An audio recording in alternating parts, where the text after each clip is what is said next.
El objetivo de este documental es que usted pueda entender lo que es Bitcoin, criptomonedas y la libertad financiera.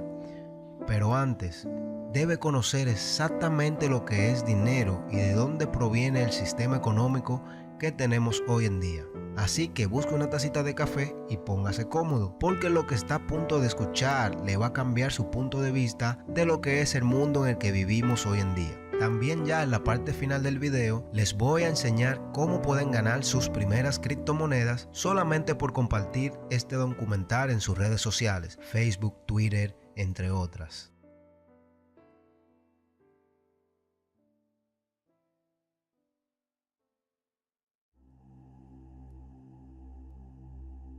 A lo mejor te haces la misma pregunta que una vez me estuve haciendo. Muy en el fondo sabes que algo está mal, que algo está fuera de lugar.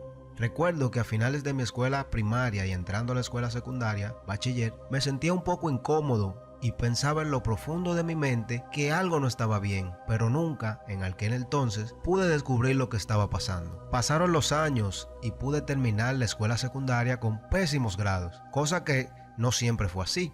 Recuerdo que en la escuela primaria mis grados fueron súper buenos, por encima del averaje o promedio de los otros estudiantes, pero lamentablemente todo cambió al final.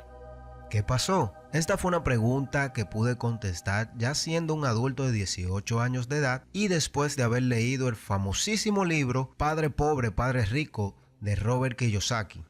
Después de leer ese libro, todo hizo sentido y me di cuenta del porqué de muchas cosas. El mundo no es lo que parece ser. Si todavía me sigues escuchando, es porque de una manera u otra te sientes identificado con mi historia y sabes el punto que quiero discutir y a dónde voy a llegar. Pero no te preocupes, en el día de hoy no te voy a hablar ni de mí, ni de las escuelas, ni del monopolio que tienen las universidades, que ya sabemos todos que es un sistema diseñado para crear muchos empleados y pocos líderes. Educación, radio, televisión, salud y religión son otros temas que explicaré en otros videos, pero que van a la misma raíz del problema. En el día de hoy vas a aprender un poco más acerca de uno de los temas más polémicos, complicados, tabú, que a las escuelas, universidades y autoridades no les gusta mucho discutir, o mejor dicho, no te dan la información correcta y la hacen ver muy complicada para el ciudadano común. Ese tema se llama dinero, pero también a la misma vez, ya después que entiendas lo que es realmente el dinero, te explicaré la solución llamada blockchain, cadena de bloques, Bitcoin y criptomonedas. Entonces, ¿qué es dinero? ¿De dónde proviene la palabra? ¿Dónde fue printeado el primer papel moneda? ¿Qué es un banco? ¿Cuál fue el primer banco del mundo? ¿Por qué fueron los bancos creados? ¿Y por qué debes de creer lo que te estoy diciendo? ¿De dónde estoy sacando esta información? ¿Y cómo tú puedes saber que es real y no manipulada? No importa quién o no yo sea. Imaginemos que solamente soy otra persona más en el mundo que se siente frustrada e impotente al saber una cruda realidad que nadie, ni en los medios de comunicación, ni en las universidades, ni en las escuelas discuten mucho, o mejor dicho, no la discuten. Entonces, para poder creer lo que te digo, no solamente necesitamos fuentes de informaciones concretas, necesitamos también detenernos varios minutos y hacer un análisis en frío y pensar profundamente en el porqué de las cosas. Si una persona, familia, entidad, tuviera control absoluto del dinero mundial, es decir, poder printear, poder no printear el dinero, ¿qué pasaría? Después de tener todo el dinero del mundo, que ya usted no pueda tener más dinero, después de ahí, ¿qué usted quisiera tener? Vamos a poner en una balanza la información que en el día de hoy estoy compartiendo con ustedes y la información que las universidades, las escuelas y los medios de comunicaciones te enseñan. Al final del día, usted tendrá la última palabra. Bienvenidos a la cruda realidad sin censura. Dinero, el engaño más grande del mundo. El siglo de la esclavización moderna. Parte 1. ¿Qué es la Reserva Federal? La Fed. Hi, I'm Buck, your personal tour guide to the Federal Reserve. I'm here to introduce you to one of the most complex but effective institutions in the United States. But don't worry, I'll explain it all in plain English. Just beside me is a road map of where we're going. Together, we'll walk through the Federal Reserve System, literally.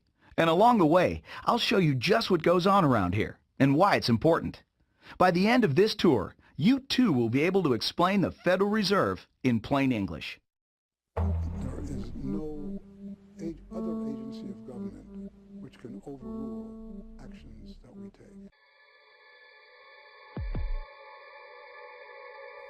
En lo que tenemos de vida, siempre nos han dicho que economía es aburrida, es torpe, no vale la pena perder el tiempo en internet. Nos han mentido toda nuestra vida.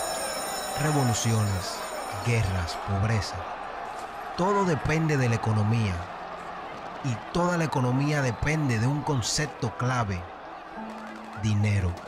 Dinero es el agua en la que nuestra vida navega.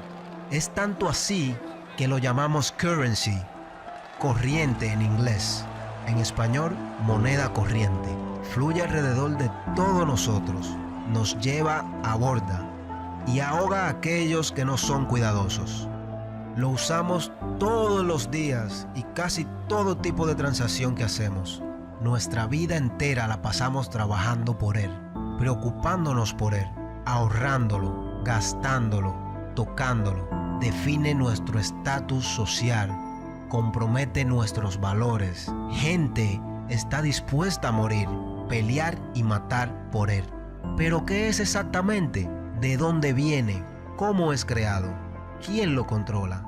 Es notable que dado el valor central que tiene en nuestras vidas, ni siquiera ni una sola persona en 100 pudiera contestar esas preguntas tan simples acerca del dinero. So if you were planning a family, you'd want to know where babies come from. Yeah. And this is a lot about banking. So let me ask you, where does money come from? Where does the money come from? Where does any The money? government prints it. It's printed off. Where does money come from? How is new money created? By labor. People work and produce wealth, and the money is supposed to match that wealth. Where does money come from? Well, I have a pretty different outlook on money. It actually comes from like trees, right? Pero ¿por qué esto es así de esa manera? ¿Cómo podemos ser tan ignorantes con un tema tan importante como este? Son simples preguntas básicas para niños, pero lo tomamos como que si fuera un chiste, una broma. Crecen en los árboles. Ese estado de ignorancia tan profundo no puede venir de manera natural. Desde niños siempre somos curiosos acerca del mundo y ansiosos en saber cómo funciona todo, y lo que pudiera dirigir a un mejor entendimiento de cómo el mundo funciona es el conocimiento acerca del dinero, su creación y destrucción. Sin embargo, discusiones relacionadas a este tema son fastidiosamente evitadas en nuestras escuelas y ignorados nuestra vida entera. Nuestra ignorancia monetaria es artificial, una nube de humo que ha sido creada a propósito para perpetrar, con la ayuda de un sistema súper complicado, una jerga económica indescifrable. Pero no requiere de un economista para entender la importancia del dinero. En lo profundo sabemos que las guerras, la pobreza, la violencia que vemos alrededor de nosotros está amarrada directamente al dinero. Es como un súper rompecabezas de miles de piezas esperando que venga alguien y lo resuelva. Y lo es así. Si agarramos todas esas piezas de rompecabezas y las unimos, podemos ver la imagen del Banco Federal, un banco central de América y el corazón del sistema bancario de USA o los Estados Unidos. A pesar de su importancia en la economía, relativamente algunos han escuchado de él y otros pocos todavía no saben lo que es, a pesar de los intentos de descripción del mismo banco. Our economy runs on a complex system of exchange of goods and services, in which money plays a key part. Coin, currency, savings, and checking accounts, the overall supply of money is managed by the Federal Reserve. Money is the medium through which economic exchanges take place, and money as a standard of value helps us to set prices for goods and services. The job of managing money, monetary policy, is to preserve the purchasing power of the dollar while ensuring that a sufficient amount of money is available to promote economic growth. The Federal Reserve also promotes the safety and soundness of the institutions where we do our banking. It ensures that the mechanisms by which we make payments, whether by cash, check, or electronic means, operate smoothly and efficiently. And in its fiscal role, acts as the banker for the United States government. Now, these duties comprise the major responsibilities of our central bank. Para poder entender en realidad lo que es el Banco Federal, primero debemos entender los orígenes de esta. Debemos desarmar el rompecabezas. La primera pieza del rompecabezas nos lleva a la Casa Blanca. Es aquí donde la acta del Banco Federal, entonces conocida como factura monetaria o ley monetaria, se firmó como ley después de haber pasado la Casa del Senado a finales de diciembre del 1913. El periódico The New York Times, Nochebuena del 1913, describió la escena festiva de esta manera. El espíritu navideño impregnó la reunión, mientras la ceremonia fue menos impresionante que la reunión de la firma del acta de tarifa Act of the Tariff en octubre 3, firmada en la misma habitación. Los espectadores estuvieron más entusiasmados y aprovecharon cada momento para aplaudir. Allá en la Casa Blanca, ese fatídico diciembre en la mañana, el presidente Wilson firmó lo que fue el último pergamino que pasaba el control de todo el dinero americano a un cartel, una ganga bien organizada de corruptos tan exitosos, tan astutos, tan ocultos que inclusive ahora, un siglo después, pocos conocen de su existencia y de los detalles de su operación. Pero esos detalles han sido abiertamente admitidos por décadas. Por supuesto, así mismo como nos han enseñado que la economía es aburrida, nos han enseñado también que esta historia es aburrida. De esta manera es que el Banco Federal nos lo cuenta. The United States was facing severe financial problems. At the turn of the century, most banks were issuing their own currency, called banknotes. The trouble was, currency that was good in one state was sometimes worthless in another. People began to lose confidence in their money, since it was only as sound as the bank that issued it. Fearful that their bank might go out of business, they rushed to exchange their banknotes for gold or silver. By attempting to do so, they created the Panic of 1907. During the panic, people streamed to the banks and demanded their deposits. The banks could not meet the demand. They simply did not have enough gold and silver coin available. Many banks went under. People lost millions of dollars. Businesses suffered, unemployment rose, and the stability of our economic system was again threatened. Well, this couldn't go on. If the country was going to grow and prosper, some means would have to be found to achieve financial and economic stability.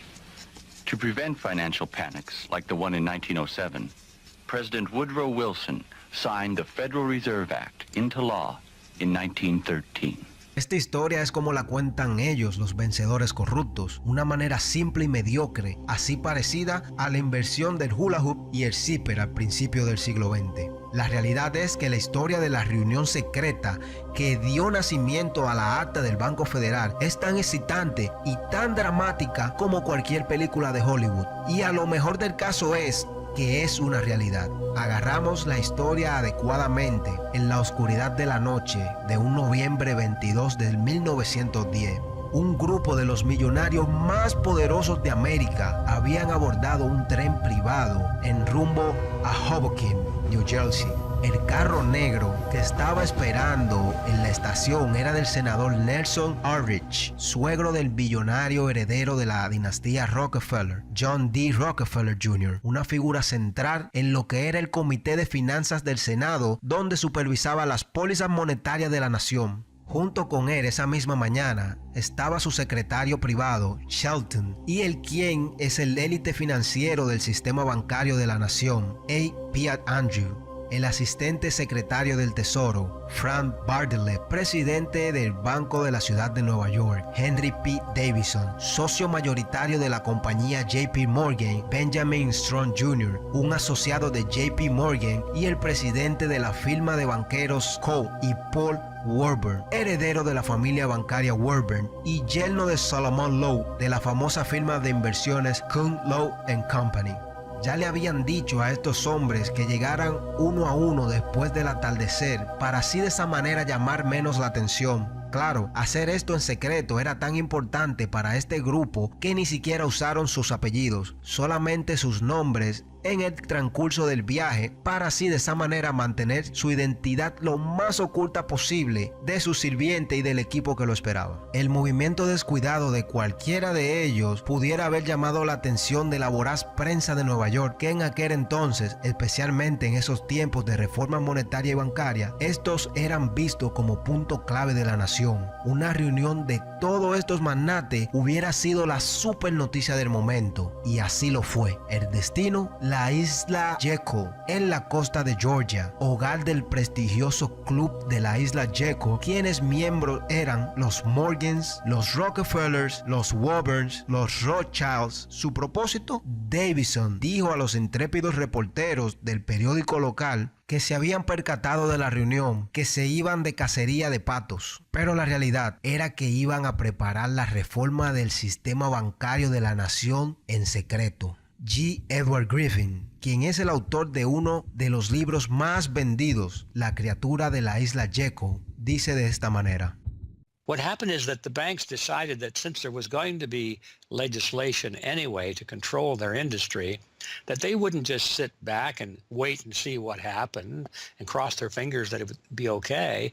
They decided that to do what so many cartels do today, they decided to take the lead, and they would be the ones calling for regulations and reform. They like the word reform, and the American people are suckers for the word reform. You just put that into any corrupt piece of legislation, call it reform, and people say, oh, I'm all for reform, and so they vote for it or accept it. So that's what they were doing. They decided we will reform our own industry. In other words, we will create a cartel, and we will give the cartel the power of government.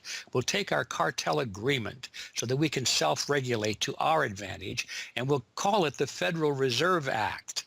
And then we'll take this cartel agreement to Washington and convince those idiots there to pass it into law. And that basically was the strategy. It was a brilliant strategy. Of course, we see it happening all the time, and certainly in our own day today, we see the same thing happening in other cartelized industry. Right now, we're watching it unfold in the field of healthcare, but at that time, it was banking, all right? And so the banking cartel wrote their own rules and regulations, called it the Federal Reserve Act, got it passed into law, and it was very much to their liking because they wrote it. And in essence, what they had created is a set of rules which made it possible for themselves to regulate their industry, but they went even beyond that. In fact, it's clear to me when I was reading their letters and their conversations at the time and the debates that they never dreamed that Congress would go along and also give them the right to issue the nation's money supply. I mean, not only were they now going to regulate their own industry, which is what they started out as wanting to do, but they got this incredible gift that they didn't dream would be given to them, although they were negotiating for it. And that was Congress gave them the authority to issue the nation's money. And Congress gave away the sovereign right to issue the nation's money to the private banks. And so all of this was in the Federal Reserve Act, and the American people were joyous because they were told and they were convinced that this was finally a means of controlling this big creature from Jekyll Island. Sorprendentemente, la reunión fue todo un éxito. No en conspirar para escribir la legislación que eventualmente se convertiría en el Acta de la Reserva Federal, pero sino que pudieron mantener la conspiración totalmente secreta del público por muchas décadas. Fue reportada en 1916 por Bertie Charles Forbes, el escritor financiero que luego fundaría la que es hoy en día la famosa revista Forbes, pero esta nunca fue admitida completamente hasta cuarto de siglo después, cuando Frank Vanderlip escribió una admisión casual de la reunión en febrero 9, 1935, en la edición matutina de los sábados. Fui secretamente y furtivamente, como cualquier otro conspirador. No siento que sea ninguna exageración hablar de nuestra reunión secreta en la isla Jekyll, que fue la ocasión en la cual se planeó la concepción de lo que es hoy en día el sistema de la Reserva Federal. Idearon un plan tan amplio, tan ambicioso, que incluso ellos mismos dudaron de su aprobación en el Congreso.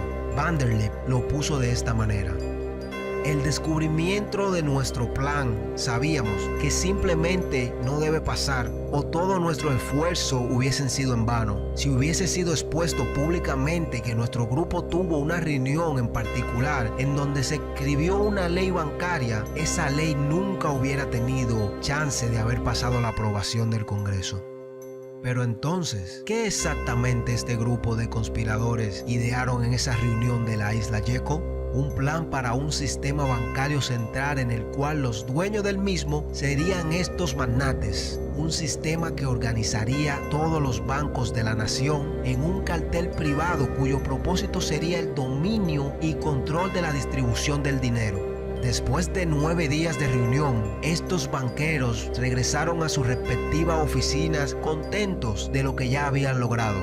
Los detalles del plan cambiaron en 1910 y la eventual aprobación de la ley de la Reserva Federal también, pero las ideas esenciales todavía estaban allí. Esta escena en la isla Jekyll también es solo una pieza del rompecabezas más grande, y como cualquier otra pieza de un rompecabezas, tiene que ser vista desde un punto de vista más grande para así poder ser visible. Para entender las otras piezas de este rompecabezas, tenemos que viajar al pasado, mucho antes de la creación de la Reserva Federal.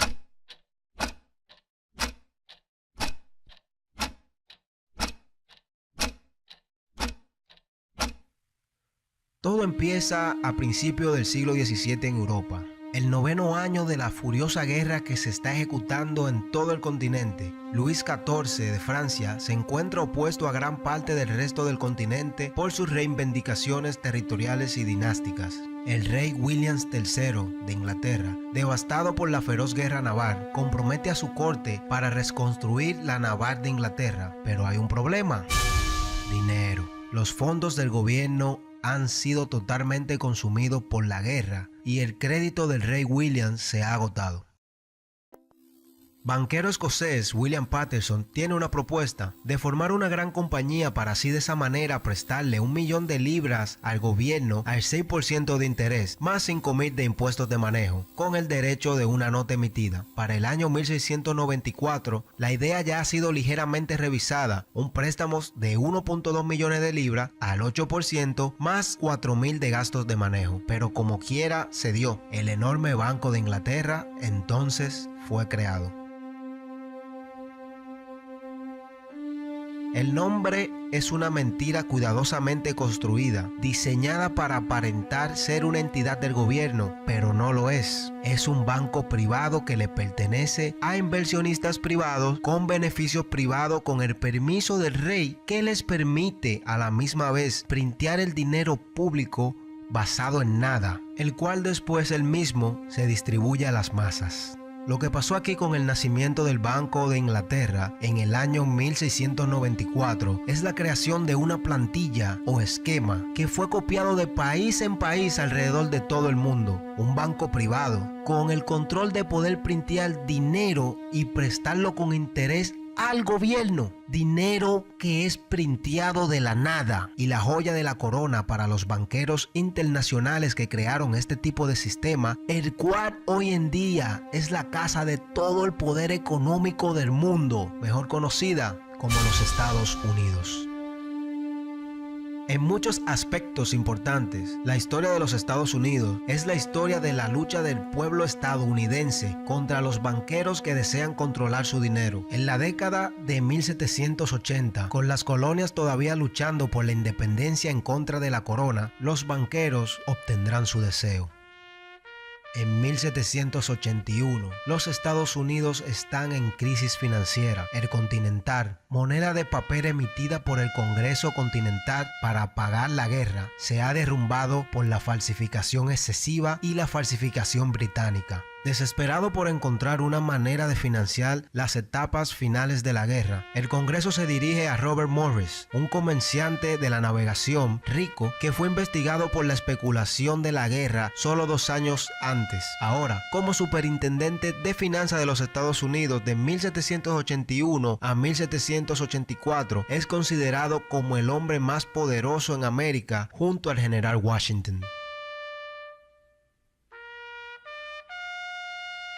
En su calidad de superintendentes de finanzas, Morris aboga por la creación de un banco central de propiedad privada, deliberadamente inspirado en el Banco de Inglaterra, que supuestamente esas mismas colonias estaban luchando en contra. El Congreso, acorralado en una esquina por las obligaciones de guerra y obligado a hacer negocios con los banqueros como el rey Williams, en la década de 1690, adquiere y autoriza al Banco de América del Norte como el primer banco central de la nación. Y exactamente como el Banco de Inglaterra entró en existencia prestando a la corona británica 1.2 millones de libras, el Banco de Norteamérica inició su actividad prestando 1.2 millones al Congreso. Para el final de la guerra, Morris ha caído de favor político y la moneda del Banco de Norteamérica no ha conseguido ganar la confianza del público escéptico. El Banco Nacional de América es rebajado de un banco central nacional a un banco comercial privado, fletado por el estado de Pensilvania. Pero todavía estos banqueros no se habían dado por vencidos. Antes de que la tinta quedara seca en la Constitución, un grupo dirigido por Alexander Hamilton ya está trabajando en el próximo banco de propiedad privada para los recién formados Estados Unidos de América. Tan descarado es este Hamilton que en el envío de esta agenda no hace ningún intento de esconder sus objetivos y tampoco el interés bancario de estos mismos. Dice, una deuda nacional, si no es excesiva, será para nosotros una bendición nacional, escribió en una carta a James Duane en 1781. Será un poderoso cemento de nuestra unión. También creará la necesidad de mantener la tributación en un grado que, sin ser opresivo, será un estímulo para la industria. La oposición a Hamilton y su sistema basado en la deuda para establecer la finanza de los Estados Unidos es feroz. Dirigido por Jefferson y Madison, los banqueros y su sistema de esclavitud financiera es llamada por lo que es una fuerza de destrucción. Thomas Jefferson escribió: el espíritu de guerra y de acusación, desde la teoría moderna de la perpetuación de la deuda, ha empapado la tierra de sangre y aplastado a sus habitantes bajo las cargas que se acumulan. Sin embargo, Hamilton sale victorioso. El primer banco de los Estados Unidos es fletado en 1791 y sigue el patrón del Banco de Inglaterra y del Banco de Norteamérica casi exactamente igual. Un banco central de propiedad privada con la autoridad de prestar dinero que crea de la nada al gobierno. De hecho, es la misma gente detrás del nuevo banco que estaban detrás del antiguo Banco de Norteamérica. Fue Alexander Hamilton, ex ayudante de Robert Morris, quien propulsó por primera vez a Morris para el cargo de superintendente financiero. Y el director del antiguo Banco de América del Norte, Thomas Williams, fue contratado para ser el primer director del Banco de los Estados Unidos. Conoce a los nuevos jefes bancarios. Estos mismos fueron los antiguos jefes bancarios. En los primeros 5 años de existencia de los bancos, el gobierno de los Estados Unidos toma prestado 8.2 millones de dólares del banco y los precios suben un 72%. En 1795, cuando Hamilton deja el cargo, el nuevo secretario del Tesoro anuncia que el gobierno necesita aún más dinero y vende la escasa participación del 20% del gobierno en el banco, convirtiéndola en una corporación completamente privada. Y una vez más, la economía estadounidense es saqueada, mientras que el cartel de bancos privados se ríe todo el camino hacia el banco que ellos mismos crearon. Cuando llega el momento de la renovación del título bancario en 1811, ya los intereses monetarios detrás del banco habían cambiado. Hamilton ya estaba muerto, fusilado en un duelo con Aaron Burr. Los bancos que apoyaban ese poder federalista se les había acabado el poder. El público ya se había percatado de la influencia de poderes extranjeros en el Banco Central y además también se dan cuenta que no tiene sentido tener un banco central en esos momentos de paz. Entonces, se cancela esa renovación de título en el Senado y el banco fue cerrado en 1811. Menos de un año después, Estados Unidos vuelve a estar en guerra con Inglaterra. Después de 2 años de dura lucha, la deuda pública de Estados Unidos casi se había triplicado, pasando de 45.2 millones de dólares a 119.2 millones de dólares. Con el comercio en punto muerto, subiendo los precios, subiendo la inflación y aumentando la deuda, el presidente Madison firma la carta para la creación de otro banco central, el segundo banco de los Estados Unidos, en 1816. Al igual que los otros 2 bancos centrales, la mayoría propiedad privada y se le otorga el poder de préstamo de dinero para el gobierno, más dinero creado de la nada, asimismo, dinero creado del aire. La carta o título bancario de 20 años debe de expirar en 1836, pero el presidente Jackson ya ha prometido dejarla morir antes de la renovación. Creyendo que Jackson no arriesgará su oportunidad para la reelección en 1832, los banqueros remiten un proyecto de ley para renovar la carta del banco en julio de ese mismo año, 4 años antes de lo previsto. Sorprendentemente, Jackson veta, o mejor dicho, cancela la carta de renovación y pone en juego su reelección. En un mensaje de veto, Jackson escribe en términos inequívocos acerca de su oposición al banco.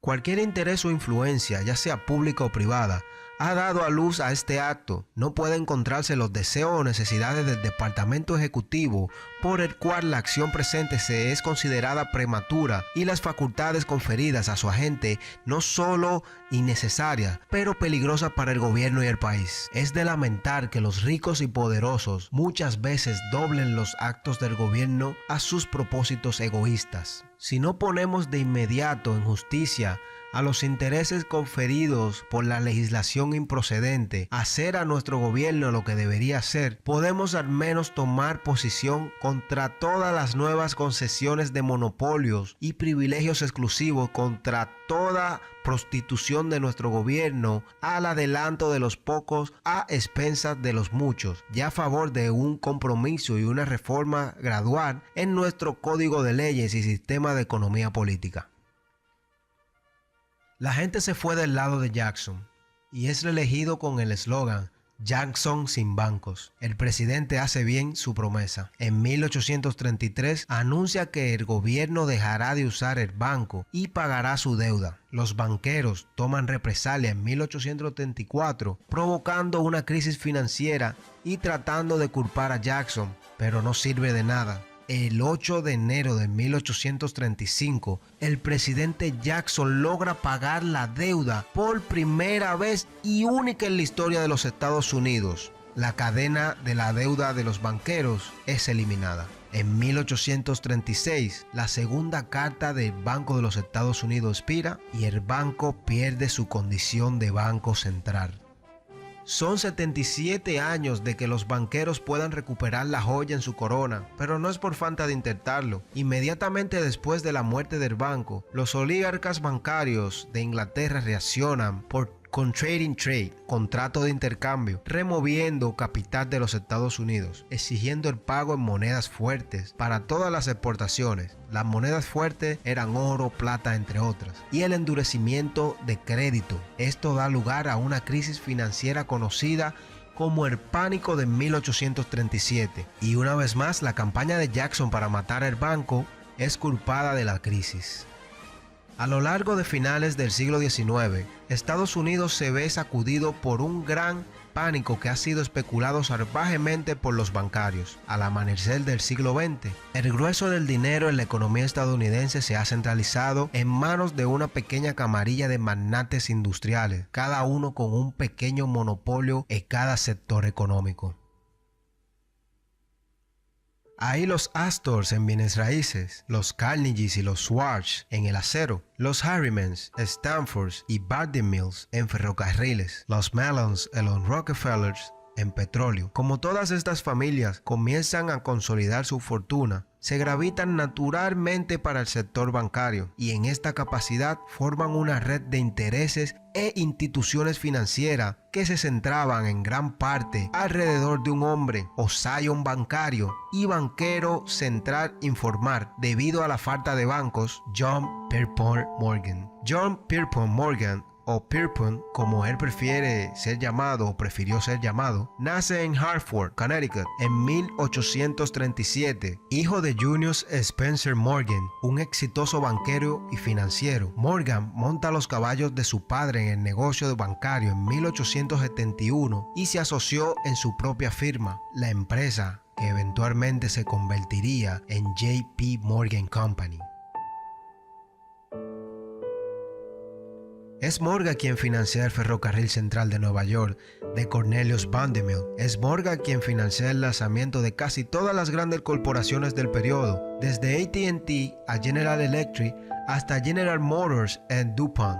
Es Morgan quien compra a Carnegie y crea la United States Steel Corporation, compañía de acero, la primera compañía de miles de millones de dólares de Estados Unidos. Es Morgan quien negocia un acuerdo con el presidente Grover Cleveland para salvar, entre comillas, la reserva de oro de la nación, vendiendo 62 millones de dólares de oro al tesoro a cambio de bonos del gobierno o bonos soberanos. Y es Morgan quien en 1907 pone en marcha la crisis que conduce a la creación de la Reserva Federal. En ese año, Morgan comienza a difundir rumores acerca de las precarias finanzas de Kinnerborough Trust Company, un competidor de Morgan y una de las mayores instituciones financieras de los Estados Unidos en ese momento. La crisis resultante, llamada el pánico de 1907, sacude el sistema financiero de los Estados Unidos. Morgan se presenta a sí mismo como un héroe, ofreciéndose audazmente para ayudar a alguno de esos bancos vacilantes y casas financieras para evitar el desplome de las mismas. Después de un retorcimiento de manos sobre la finanza de la nación, un comité del Congreso se reúne para investigar la confianza monetaria, entre comillas, los banqueros y financieros que llevaron la nación tan cerca de la ruina financiera y que ejercen tal poder sobre las finanzas de la nación. El público sigue el tema de cerca. Al final, un puñado de banqueros son identificados como actores clave en las operaciones del dinero fiduciario, incluyendo a Paul Weber, Benjamin Strong Jr. y J.P. Morgan. At the beginning of the 20th century, there was an investigation following the greatest of these financial panics, which was in 1907. And this investigation was on what was called the Money Trust, which found that three banking interests, J.P. Morgan, National City Bank, and the Citibank of New York, I believe it was, basically controlled the entire financial system. So three banks. And the public hatred towards these institutions was unprecedented. There was an overwhelming consensus in the country for establishing a central bank.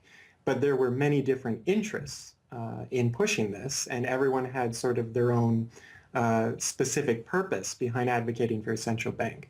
So to represent the most people, you had farmer interests, populists, progressives, who were advocating a central bank because they couldn't take the recurring panics, but they wanted government control of a central bank. They wanted it to be exclusively under the public control because they despised and feared the New York banks as wielding too much influence. So for them, a central bank would be a way to curb the power of these private financial interests. On the other hand, those same financial interests were advocating for a central bank to serve as a source of stability for their control of the system, also to act as a lender of last resort to them, and so that they would never have to face collapse, but also in order to exert more control through a central bank. The private New York banking community wanted a central bank under the exclusive control of them. There's a shocker. So you had all these various different interests which converged. Of course, the most influential happened to be the New York financial houses, which were more aligned with European financial houses than they were with any other element in American society. The main individual behind the founding of the Federal Reserve was Paul Warburg, who was a partner with Kuhn, Loeb and Company, European banking house. His brothers were prominent bankers in Germany at that time, and he had, of course, close connections with every major financial and really big industrial firm in the United States and most of those existing in Europe. And he was discussing all these ideas with his fellow compatriots in advocating for a central bank. In 1910, Warburg got the support of a senator named Senator Aldrich, whose family later married into the Rockefeller family. Again, I'm sure just a coincidence, but Aldrich invited Warburg and a number of other bankers to a private secret meeting on Jekyll Island, just off the coast of Georgia, where they met in 1910 to discuss the construction of a central bank in the United States, but one which, of course, would be owned and serve the interests of the private bankers. Aldrich then, in 1911, presented this as the Aldrich Plan or the Aldrich Bill in the U.S. Congress, and it was actually voted out. El público, sospechoso de las conexiones bancarias del senador Aldrich, finalmente rechazan el plan Aldrich de la cabina del Jekyll Island. Sin embargo, la camarilla no se rinde, simplemente revisan y cambian el nombre de su plan, dándole un nuevo rostro público, el del representante Carter Glass y el del senador Robert Owen.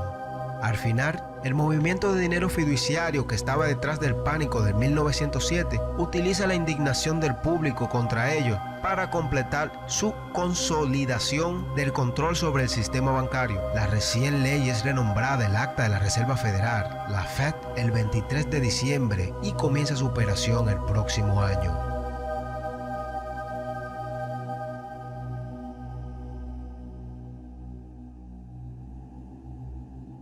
Parte 2. ¿Cómo funciona este engaño?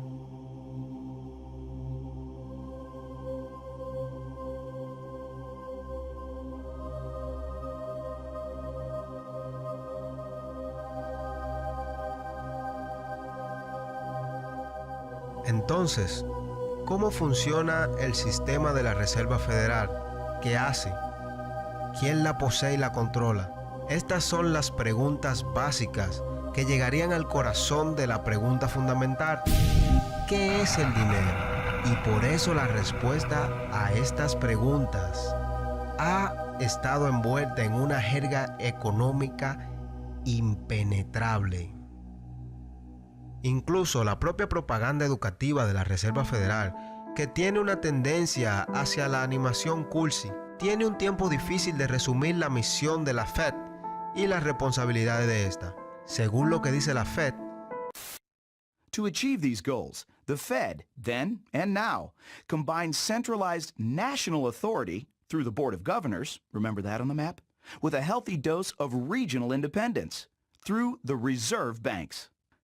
A third entity, the Federal Open Market Committee, brings together the expertise of the first two in setting the nation's monetary policy.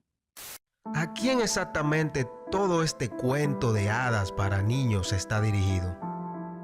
Se nos enseña a pensar en el dinero como los trozos de papel impresos en prensas gubernamentales o monedas acuñadas por la Casa de Monedas del gobierno. Si bien esto es parcialmente cierto, en este día y edad, los billetes y monedas reales que circulan en la economía representan solo una pequeña fracción del dinero en existencia. Más de un 90% de la oferta de dinero es en realidad creado por bancos privados como préstamos que se pagan de nuevo a los bancos a interés. Aunque este hecho simple es oscurecido por los magos de Wall Street y los dioses del dinero que quieren hacer el proceso de creación del mismo en algún arte especial de alquimia cuidadosamente supervisado por el gobierno, la verdad no está oculta al público, está ahí. En diciembre de 1977, el Banco de la Reserva Federal de Nueva York publicó otro de sus folletos informativos con sus dibujos animados, tratando de explicar al público en general las funciones del sistema de la Reserva Federal. Allí, en blanco y negro, explican cuidadosamente el proceso de creación de dinero. Los bancos comerciales crean dinero en cheques cuando otorgan un préstamo, simplemente agregando nuevos dólares de depósito a las cuentas en sus libros a cambio de un préstamo del prestatario. Los bancos crean dinero monetizando las deudas privadas de negocios e individuos, es decir, crean cantidades de dinero en contra del valor de sus IOUs, que significa un recibo de que te debo ese dinero. Allí está la gran mayoría del dinero en la economía, el dinero del talonario de cheques, entre comillas, en nuestras cuentas en el banco y que usamos en nuestra transferencia electrónica y pagos digitales, es creado no por una imprenta gubernamental, pero por el propio banco. Se crea a partir del aire como deuda, debida de nuevo al banco que lo creó en el interés. Esto significa que los préstamos bancarios no son dinero tomado de otros depositantes ni depósitos bancarios, sino dinero nuevo simplemente conjurado en existencia y colocado en su cuenta. Y el banco es capaz de crear mucho más dinero que tiene, dinero en efectivo para respaldar esos depósitos. La Fed afirma ser la entidad que supervisa y respalda a la industria bancaria. Se estableció, según su propia propaganda, estabilizar el sistema y evitar que vuelva a suceder las bancarrotas como el pánico del 1907. Throughout much of the 1800s, almost any organization that wanted could print its own money. As a result, many states, banks, and even one New York druggist did just that. In fact, at one time, there were over 30,000 different varieties of currency in circulation. Imagine the confusion. Not only were there multitudes of currencies, some were redeemable in gold and silver, others were backed by bonds issued by regional governments. It was not unusual for people to lose faith both in the value of their currency and in the entire financial system. With many people trying to withdraw their deposits at once, sometimes the banks didn't have enough money on hand to pay their depositors. Then, when the funds ran out, the banks suspended payment temporarily, and some even closed. People lost their entire savings, and sometimes regional economies suffered. Obviously, something had to be done, and in 1913, something was. In that year, President Woodrow Wilson signed into effect the Federal Reserve Act. This act created the Federal Reserve System to provide a safer and more stable monetary and banking system. Si ese era precisamente su objetivo, no lo logró. Una de las mayores burbujas de la historia de los Estados Unidos ocurrió en 1920, apenas una década después de su creación. El estallido de esa burbuja, por supuesto, llevó directamente a la Gran Depresión y uno de los periodos más grandes de pobreza masiva en la historia de los Estados Unidos. Los economistas han sostenido durante mucho tiempo que la propia Reserva Federal fue la causante de la depresión por su mala administración de la oferta monetaria. Como declaró el expresidente de la Reserva Federal, Bert Bernanke, en un discurso conmemorativo del 90 aniversario del crítico de la Reserva, Milton Friedman. Respecto a la Gran Depresión, tienen razón, lo hicimos, lo sentimos mucho, pero gracias a ti no lo haremos de nuevo. La estabilidad de precios, entre comillas, es otro principio citado del mandato de la Reserva Federal, pero aquí también la Fed ha fracasado completamente en cumplir sus propios estándares. Aside from the banking system, the Federal Reserve has another responsibility that's probably even more important. It's in charge of something called monetary policy. Basically, it means trying to keep prices stable to avoid inflation. Say you buy a CD today for $14. But what if next year the price of the CD jumped to $20 or $50? Not because of a change in supply or demand, but because all prices were going up. That's inflation. There are a lot of different causes of inflation, but one of the most important is too much money. The Fed can adjust the money supply by injecting money into the system electronically or by withdrawing money from the economy. Think of it.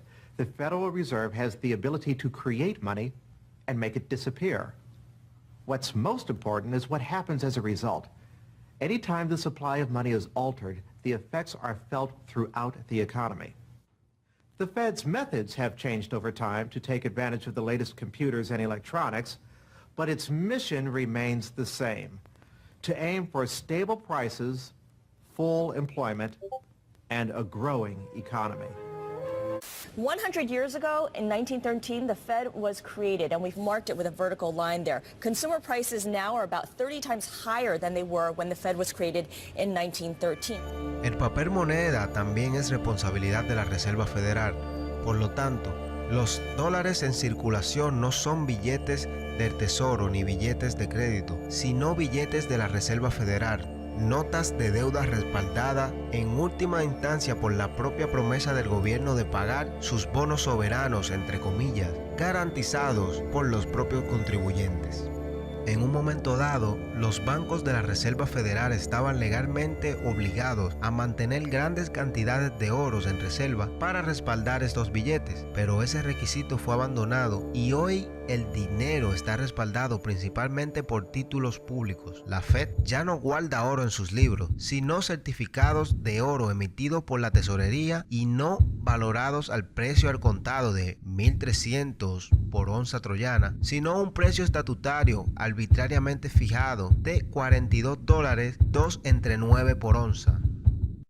But I do have one question. During the crisis or any time that you're aware of, has the Federal Reserve or Treasury participated in any gold swaps arrangements? The Federal Reserve does not own any gold at all. We have not owned gold since 1934. So we have not engaged in any gold swaps. But it appears on your balance sheet that you hold gold. What appears on our balance sheet is gold certificates. When we turned before 1934, the Federal Reserve did own gold. We turned that over by law to the Treasury and received in return for that gold certificate. If the Treasury entered into, because under the Exchange Stabilization Fund, I would assume they probably have the legal authority to do it. They wouldn't be able to do it then because you have the securities for essentially all the gold? No, we have no interest in the gold that is owned by the Treasury. We have simply an accounting document that is called gold certificates that represents the value at a statutory rate and still that we gave to the Treasury in 1930. And still measured at $42 an ounce, which makes no sense whatsoever. Claramente hay una discrepancia entre lo que nos lleva a creer que está motivando a la Fed y lo que realmente hacen. Para entender lo que la Reserva Federal tiene que hacer, primero es importante entender que la Reserva Federal no es un banco, pero sino un sistema. Este sistema codifica, institucionaliza, supervisa y subyace una forma de banca denominada banca de reserva fraccional, en la cual los bancos pueden prestar más dinero de lo que realmente tienen en sus bóvedas. The whole process starts, the process of decay and corruption starts with something called fractional reserve banking. That's the technical name for it.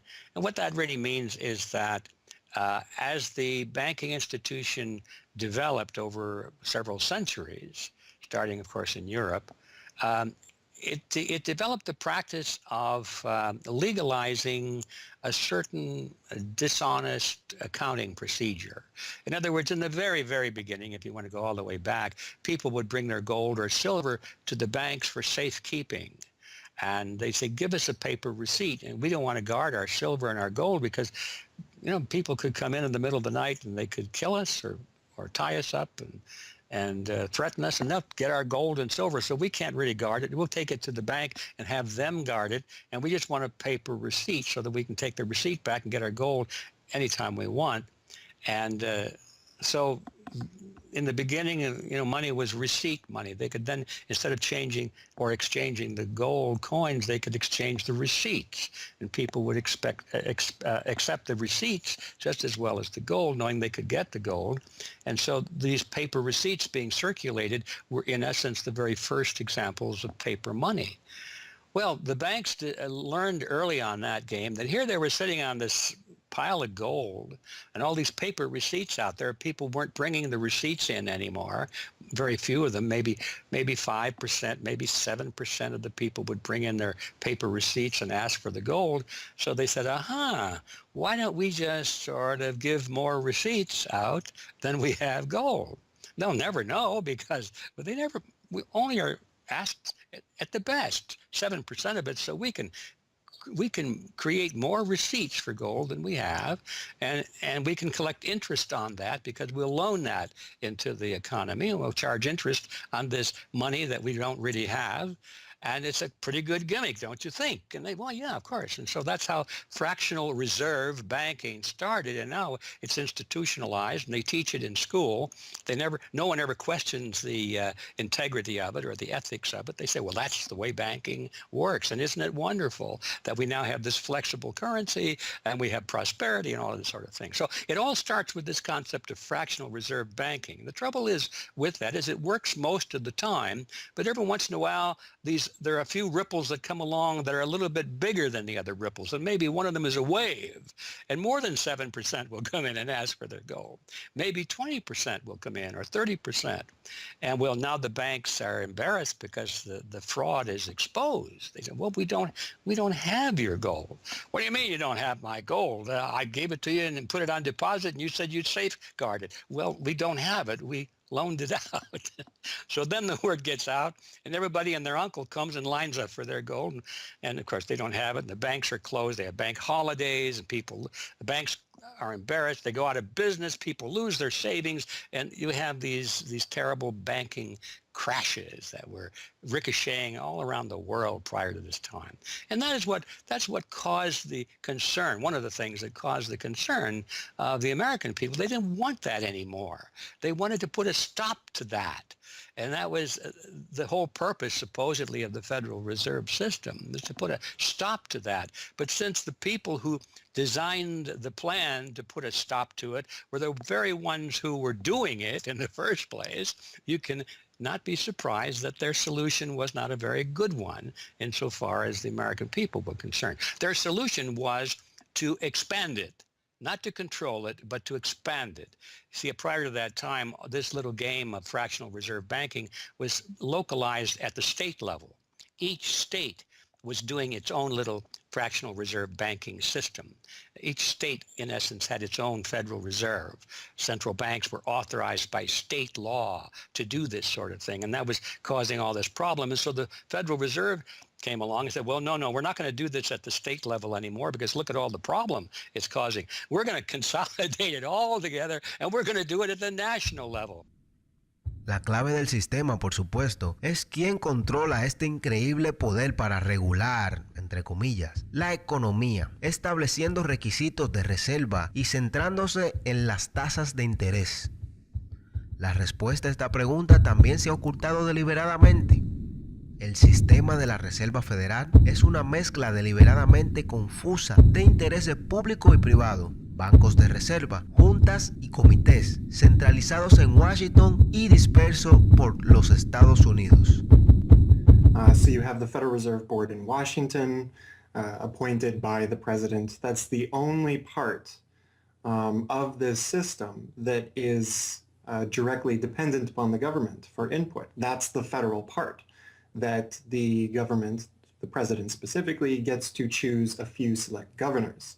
The 12 regional banks, the most influential of which is the Federal Reserve Bank of New York, essentially based in Wall Street to represent Wall Street, is representative of the major Wall Street banks who own shares in the private, not federal, but private Federal Reserve Bank of New York.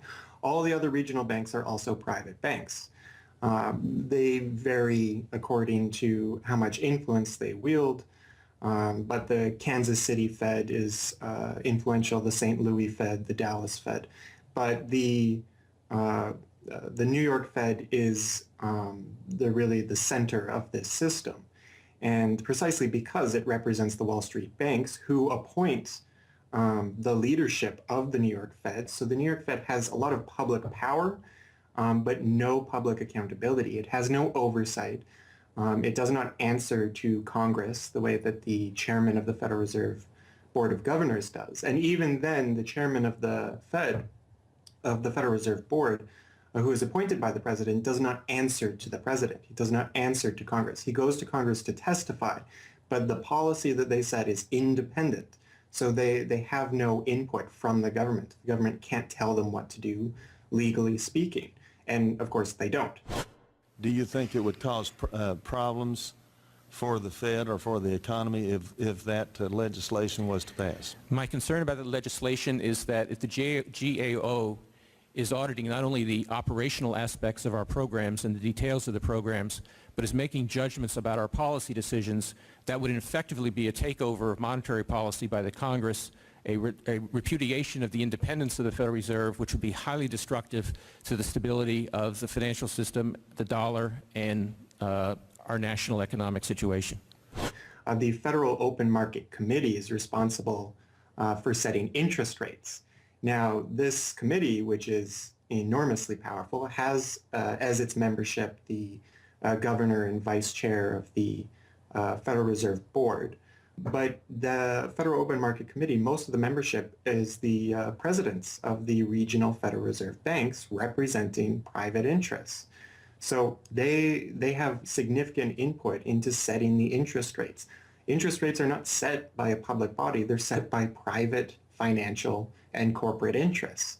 And that's whose interests they serve, of course. La razón por la que la Reserva Federal hace tantos esfuerzos para hacer que su estructura organizativa sea lo más confusa posible es encubrir los enormes conflictos de interés que están en el centro de ese sistema. El hecho es que el sistema de la Reserva Federal está compuesto por una junta de gobernadores, 12 bancos regionales, un comité de mercado abierto. Los bancos miembros de propiedad privada de cada voto de la Reserva Federal votan sobre la mayoría de los directores del Banco de la Reserva y los directores votan en los miembros para servir en el Comité Federal de Mercado Abierto que determina la política monetaria. Incluso se da a Wall Street un asiento principal en la mesa, con la tradición sosteniendo que el presidente del poderoso Banco de la Reserva Federal de Nueva York sea nombrado el vicepresidente de la FOMC, los Comités Federales de Mercado Abierto, y sea nombrado miembro permanente del comité. En efecto, los bancos privados son los determinantes clave en la composición del FOMC, que regula toda la economía. Según la Fed, sus decisiones de política monetaria no tienen que ser aprobadas por el presidente o cualquier otra persona en los poderes ejecutivos o legislativos del gobierno. O, en las mismas palabras de Alan Greenspan, la Reserva Federal es una agencia independiente y esto significa que no hay otra agencia del gobierno que pueda anular las acciones que tomemos. What is the proper relationship, what should be the proper relationship between a chairman of the Fed and a president of the United States? Well, first of all, the Federal Reserve is an independent agency, and that means basically that there is no other agency of government which can overrule actions that we take.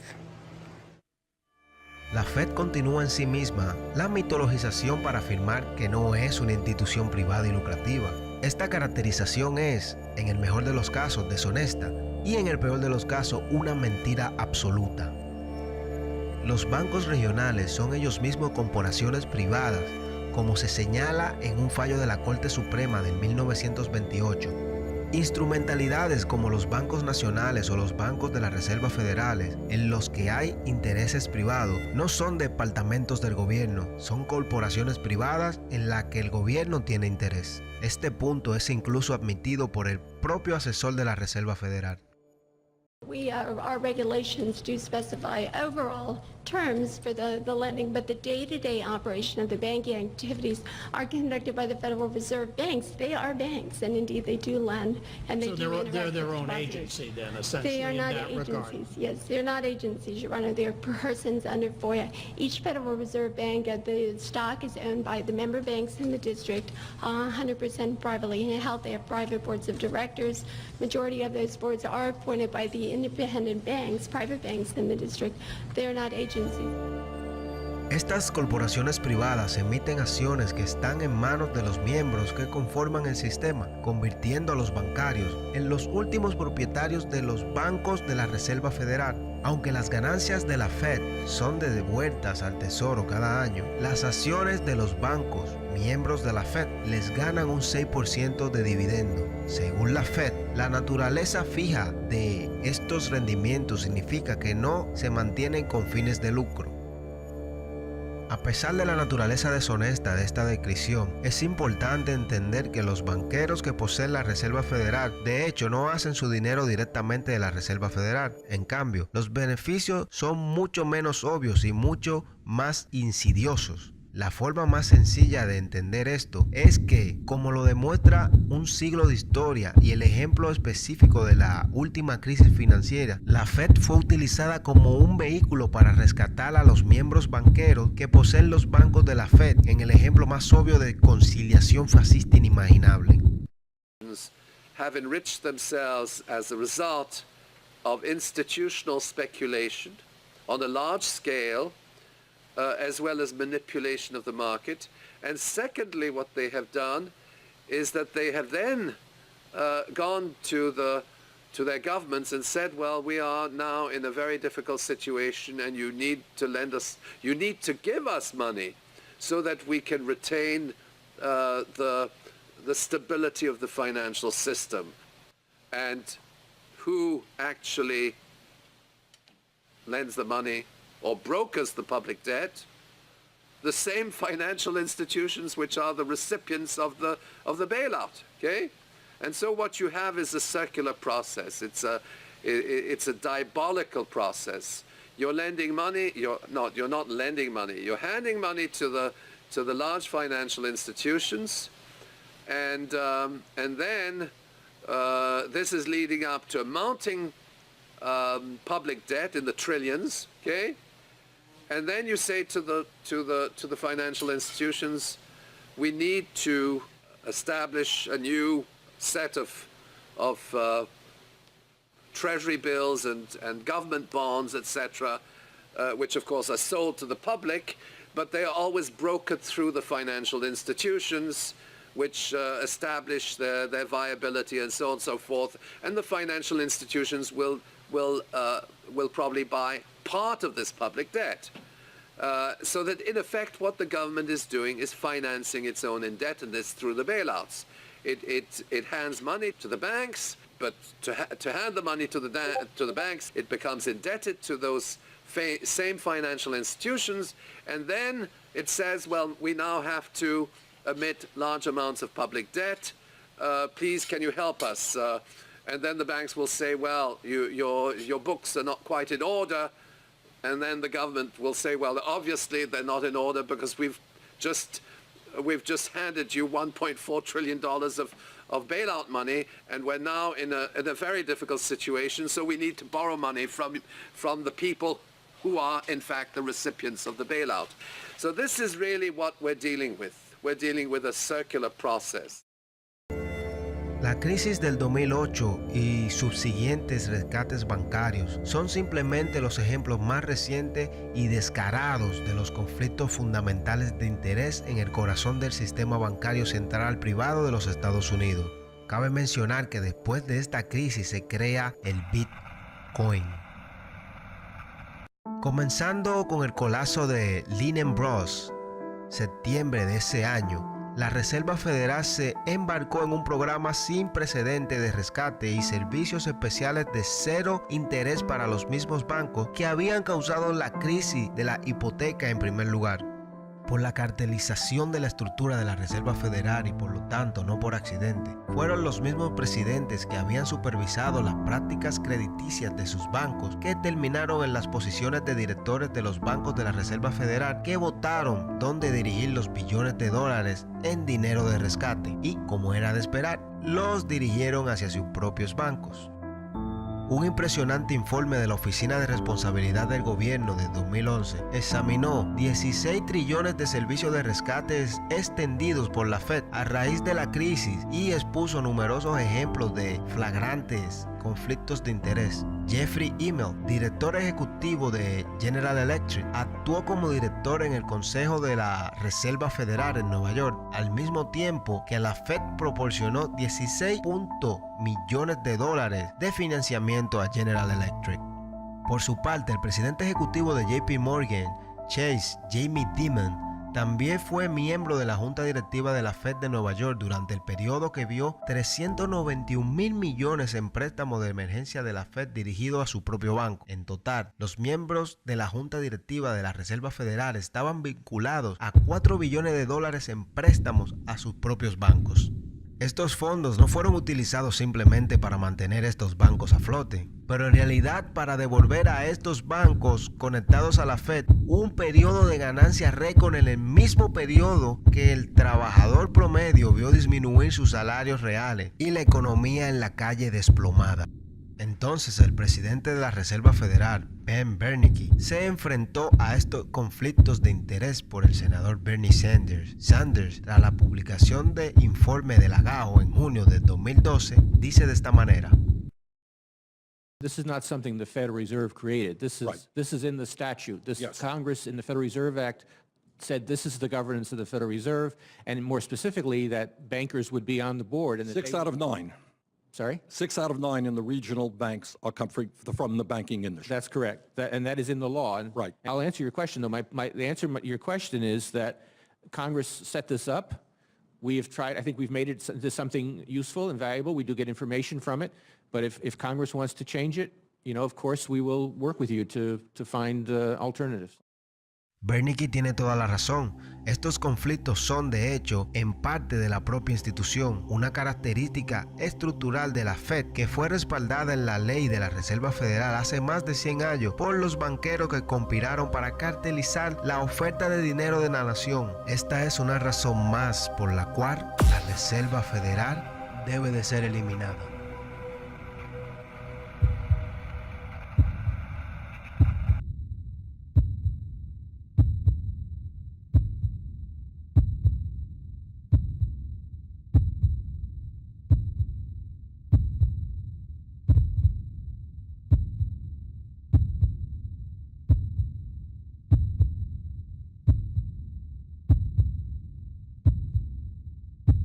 Parte 3.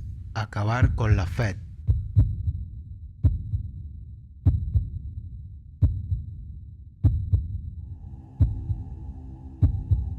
Ahora sabemos que durante siglos la gente de los Estados Unidos han estado en guerra con los oligarcas bancarios internacionales. Esa guerra se perdió en 1913 con la creación de la Reserva Federal.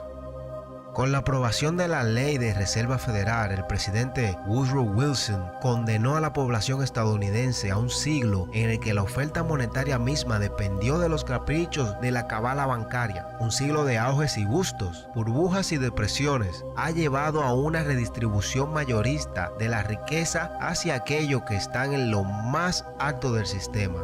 En el fondo, las masas trabajan en pobreza relativa. Los hogares de un solo ingreso se convierten en hogares de doble ingreso por necesidad. Su calidad de vida se erosiona lentamente a medida de que los billetes de la Reserva Federal que pasan por dólares son devaluados.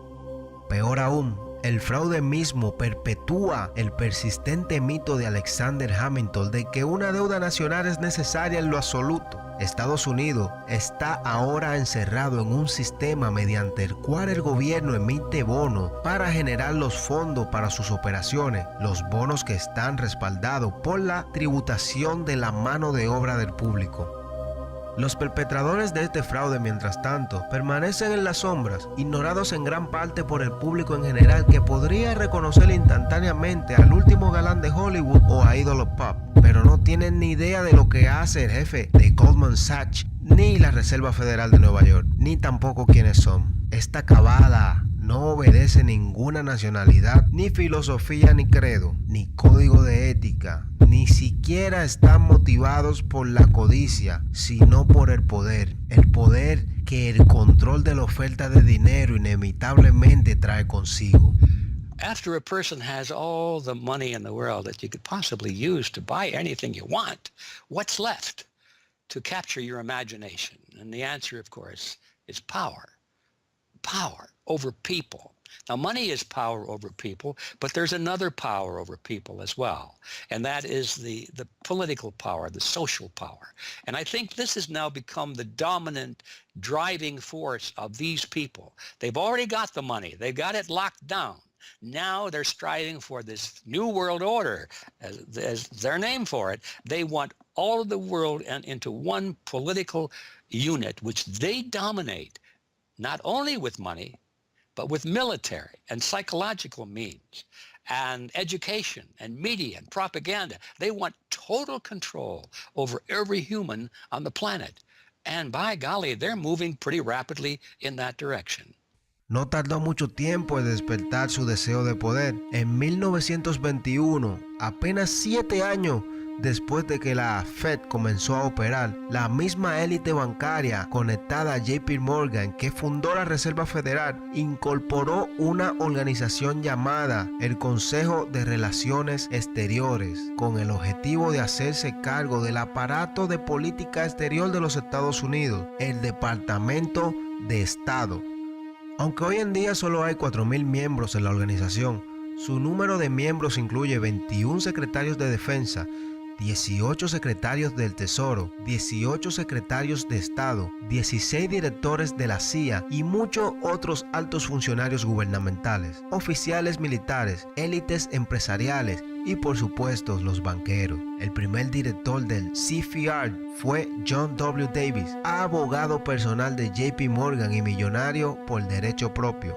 Juntos con sus organizaciones hermanas en Gran Bretaña y en otras partes del mundo, estos grupos trabajarán hacia lo que llamaron un nuevo orden mundial de control financiero y político total, dirigido por los propios banqueros.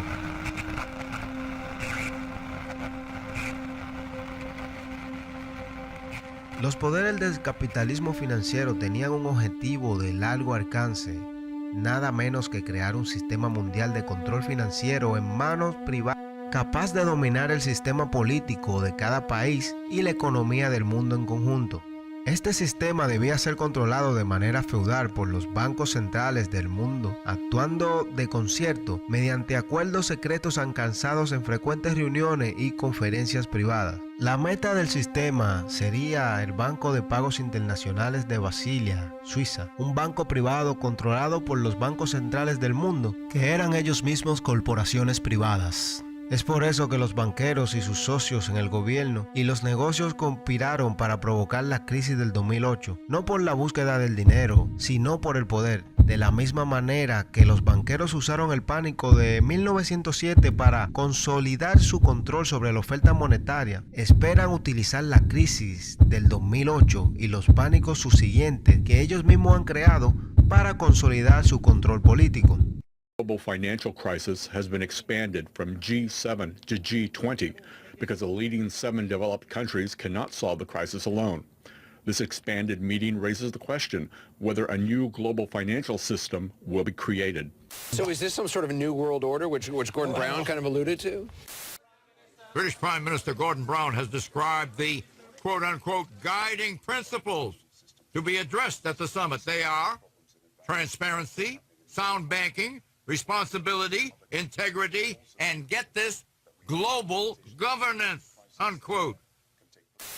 I think a new world order is emerging, and with it the foundations of a new and progressive era of international cooperation. La conclusión inevitable que fluye necesariamente de la verdadera comprensión de esta situación es que el sistema de la Reserva Federal tiene que ser enviado a la papelera de reciclaje de la historia. Después de un siglo de esclavitud, es hora de que el público estadounidense finalmente deseche las cadenas de deuda de los banqueros. If there was ever a point in human history to start questioning alternatives, this would be it. And to think that where we are and simply say, oh, well, this is the best of our options. How many of the best options lead to self-destruction? Doesn't sound like a best option. I think that with a world of 7 billion people, we can probably come up with something better than a system in which a few thousand people benefit so much at the expense of everything else on this world, and at the expense of the potential for the future of mankind. They're leveraging our future. And so long as we accept this way of thinking, so long as we accept these institutions as having dominance, that's the direction we'll be going. So I think reform is a good way to try and stall and to push back directly against the expanding and evolving power structures. But radical change is what's really needed, and that has to be built from the bottom up. But I think that these two processes can and should go together in parallel. Si has llegado tan lejos, felicitaciones. Ahora estás mejor informado sobre la historia económica de los Estados Unidos y la verdad sobre la Reserva Federal que el 99% de la población. Recuerden que esto es un esquema que empezó en Europa y se ha propagado exitosamente en todo el mundo. El objetivo de este cartel no es solamente los Estados Unidos, pero sino, como ellos mismos dicen, un nuevo orden mundial. Y ya están empezando por la India. Fíjense ahora lo que está ocurriendo en India, la desmonetización de 2 de los billetes de banco más grandes de la India, que constituían más del 80% de la moneda circulante, ha dejado a millones de ciudadanos sin efectivo. Por esto, estos ciudadanos hicieron largas colas en cajeros automáticos a cualquier hora del día, y en muchos de esos cajeros automáticos se replicaba el mismo inconveniente. Miles de cajeros aún no estaban reconfigurados para emitir justamente la nueva serie de billetes de otro tamaño, las 2.000 rupias justamente. Si bien el gobierno anunció hoy mismo nuevas medidas justamente para paliar toda esta situación que ha generado furia a ese punto entre los ciudadanos, el gobierno, si bien ha anunciado estas medidas para aliviar lo que se llama la crisis de liquidez, aún se dan situaciones como las siguientes. He estado buscando un cajero automático desde las 11 de la noche. Yo he sido capaz de encontrar uno solo, que ahora son casi las 4 de la mañana. Hay un pequeño inconveniente en este momento, pero al menos nuestro futuro será asegurado. Son las 3:30 de la mañana y mi mujer está llamando desde el hospital y preguntando cuándo voy a volver. ¿Qué están haciendo? Estamos en dificultades, no he comido ningún alimento. Solo espero que pueda conseguir algo de dinero de alguna manera. ¿Qué usted cree que pasaría si no existiera dinero cash o efectivo? ¿Qué usted cree que pasaría si dependiéramos solamente de dinero digital controlado por un grupo de corruptos? Una vez que aprendemos de esta estafa, muchas personas se motivan para hacer algo al respecto, como es el caso aquí en dinerosconopciones.com. Estaremos trabajando fuertemente en este tipo de videos documentales para así de esa manera poder ayudar y seguir ayudando a las personas a despertar de la fantasía que nos han estado vendiendo desde hace mucho tiempo. Esta es la naturaleza viral de la verdad suprimida. Un ejemplo es que ya han surgido muchos movimientos para abolir a la Reserva Federal, como es este caso en Europa. I started this movement because I realized that the Federal Reserve Act, in my opinion, is one of the most worst laws in the whole world. So a private banking company is lending America the money, and in my opinion, America is not any more democratic. The Federal Reserve tells the government what to do, and that's a problem. It's a very big problem, especially in the U.S. Why is it a global issue, and why are people doing it here in Germany? Because when you realize that this finance system, it's a global system. You have to go to the really beginning of the system. And in my opinion, it's also the World Bank and the International Fund of Currencies and stuff like this. But at the beginning of all this is a law from 1913. Woodrow Wilson signed it. And this is the beginning of all this hardcore capitalism we are suffering right now from. And the only way to stop this is maybe to break this law. Los movimientos para abolir la Reserva Federal han surgido en Europa, donde las protestas contra el sistema bancario central están ocurriendo en más de 100 ciudades, atrayendo a más de 20,000 personas semanalmente. Pero si este floreciente movimiento para terminar con la Fed y el sistema económico como lo conocemos tuviera éxito, ¿qué sistema propone la gente como propuesta? Algunos argumentan por un retorno a las raíces coloniales de América, el dinero libre de deudas emitido por los bancos estatales, señalando al Banco de Dakota del Norte como un modelo ya exitoso de funcionamiento de este enfoque. We've had two banking systems ever since the 1860s, with the state bank system and the federal bank system. And the federal bank system are the big Wall Street banks, particularly. They dominate the federal system. So they're taking over right now. I mean, in California, we don't even have any local banks where I am. They're now. We had two, and I had accounts in both of them, and they're now, one of them is Chase Bank, and the other is U.S. Bank. So they're both big Wall Street banks now. They've been taken over. So if you can it's the local banks that have an interest in serving the local business. The big banks have no interest in making loans to local business. It's too risky. Why should they bother? They've got this virtually free money they can get from the Fed and from each other. And it's much more lucrative to them either to speculate in commodities or other things abroad, or what works very well for them is to buy long-term government bonds at 3%, because these have no capital requirement. The capital requirement for government bonds are zero. So they can buy all of those that they want. Whereas if they buy, let's say, mortgages, or if they make loans for mortgages, or they make loans to businesses, then they have to worry about their capital requirement. And as soon as they've used up all their capital, in other words, $8 of capital will get you $100 of loans, then they can't make any more loans. They have to wait for 30 years till those loans get paid off. So what they do, if they do buy mortgages, is sell them off to investors. And so that was the whole mortgage-backed securities scam that we've seen. They had no motivation to make sure that these borrowers were actually sound borrowers. They just wanted to make a sale, so they sold the stuff to the unwary investors who might be somebody in Iceland or Sweden or pension funds. Yeah, so that didn't work out so well. So a state bank with the partnering with the local banks can provide the capital, can help them with capital. In North Dakota, the state bank guarantees the loans of the local banks, allowing them to make much bigger loans than they could otherwise. And the state bank provides liquidity to the small banks. That's why the small banks, the local banks, aren't making loans to small business right now, because they don't know that they can get money from the other banks as needed. The way banking works is they make the loan first. If you have credit lines to many different businesses, and if they all hit up their credit lines at once, you're going to run out of money. So you don't dare do that unless you know that you can get short-term loans from the other banks. And what's happening right now, even though there's $1.6 trillion in excess reserves sitting on the books of the big banks, they're not available to the little banks. And the reason is because the Fed is paying 0.25% interest on those reserves. So the banks have no incentive to lend them to the little banks. Why let go of them when you can make just as much keeping them, and then you still have your reserves, and you can use them as collateral to buy bonds or something that'll make you more money. So the whole system is messed up. And in North Dakota, the Bank of North Dakota provides the liquidity for these local banks. Well, 22 years ago in Ithaca, New York, I noticed that a lot of people, friends particularly, had skills and time that were not being employed or respected by the prevailing economy. And while we had much desire to create things and trade them with each other, and many services we could provide to each other. We didn't have the money.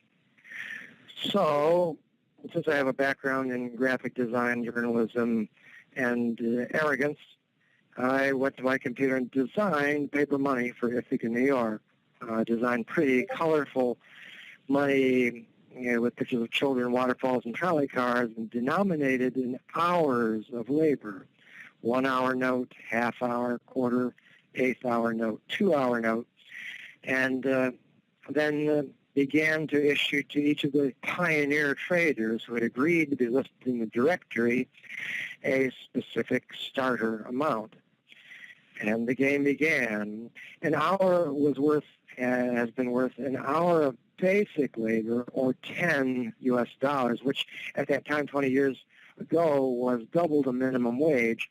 People who usually expect more than $10 per hour of their service can charge multiple hours per hour, but the denomination puts between us as residents of our community that reminder that we are fellow citizens, not merely winners or losers scrambling for dollars.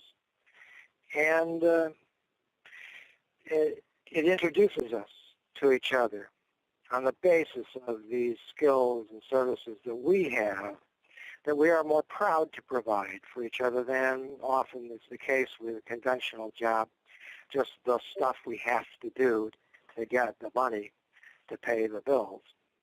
So through that trading process, that more intimate scale process within the community, we're more easily able to become friends and lovers and political allies.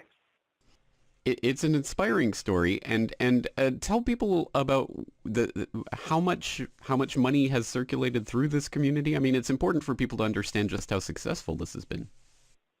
Because we're not a computer system, we don't have a specific volume of trading recorded, but by the grapevine, by phone surveys, and over the years watching the money move, we were able to guess very reliably at several $1 million equivalent of this money has transacted over those years, making loans without charging interest up to $30,000 value, which is the fundamental monetary revolution in our system. Then as well making grants of the money to over 100 community organizations. Otros argumentan por las monedas cuya naturaleza matemática les impide ser conjurados a la existencia siempre que un gobierno federal les dé la gana de hacerlo. Bitcoin o criptomonedas. What people have to understand about Bitcoin is that it's a completely decentralized network. There's no central server, there's no controlling company, there's no office. It's just free software that anyone can download and start running on their computer anywhere in the world.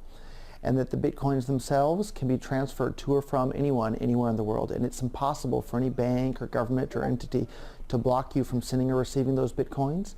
There's a limited supply of those Bitcoins. There will never, ever, ever be more than 21 million Bitcoins.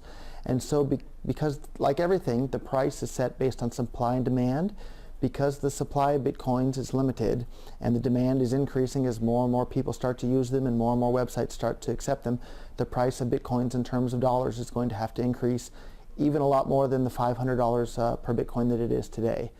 Are there any drawbacks at all to the idea of using a cryptocurrency? If you're part of the current power elite that can just print money at will to spend on whatever you feel like, then yeah, the world switching over to Bitcoin is probably not going to benefit you. But if you're one of the normal people that aren't working for the Federal Reserve or any central bank that's printing money to pay to your friends and that sort of thing, then a Bitcoin world is a wonderful thing for you. Criptomonedas, bancos estatales, crédito autoemitido. Estas y muchas otras soluciones han sido propuestas y muchas de ellas están en uso en diferentes localidades. La cuestión del dinero y de cómo debe crearse es quizás la pregunta más grande que enfrenta la humanidad. Sin embargo, es una que ha sido casi completamente eliminada de la conversación nacional hasta hace poco. Por primera vez en memoria, la gente vuelve a unirse a la cuestión monetaria y la política estadounidense está en el umbral de una transformación casi inimaginable hace apenas 2 décadas. Y así, El resto de la historia está ahora en nuestras manos. Una vez que entendamos la estafa que ha tenido lugar, la consolidación gradual de la riqueza y el poder en manos de una élite de pocos oligarcas bancarios y el creciente empobrecimiento de las masas, usted puede optar en seguir bajo el mismo sistema que lo está suprimiendo, o puede aportar a la causa solamente por darle like y compartir este video. Como ya había dicho en la primera parte de esta serie, el objetivo de este documental es el entendimiento del dinero desde otro punto de vista, para entonces de esa misma manera poder llegar a entender lo que es Bitcoin y las criptomonedas. Las criptomonedas no es más que una nueva oportunidad que la humanidad nunca había tenido de poder escapar del sistema en el que vivimos, una matriz que ha sido esparcida como virus en toda Latinoamérica y el resto del mundo. Muy pronto viene el nuevo video documental explicando la revolución mundial, Bitcoin y criptomonedas, aquí en dineroconopciones.com. También estaremos aportando nuestro granito de arena. Tenemos un fondo en criptomonedas totalmente dedicado a esas primeras personas que compartan este documental en sus redes sociales. Cuando comparte este documental en su cuenta de Facebook, Twitter, le mandaremos cierta cantidad de criptomonedas a su wallet, monedero digital. Haremos las entregas de la moneda live para transparencia de las mismas. De esta forma, estaremos incentivando a la población a integrarse más a este nuevo ecosistema. Ojo, este fondo es limitado y solamente podrá reclamar la moneda después de 48 horas de haber compartido el video. Verificaremos manualmente la cuenta de los ganadores y solamente es permitido compartir una sola vez por cuenta. Más detalles en la descripción de este video. Recuerda también que si usted considera que estamos aportando valor para liberarnos de este sistema que nos manipula, únetenos y difunde esta información para mostrarle al mundo que podemos ser libres realmente. Recuerden que la educación no cambia el mundo, cambia a las personas que van a cambiar el mundo. Muchísimas gracias.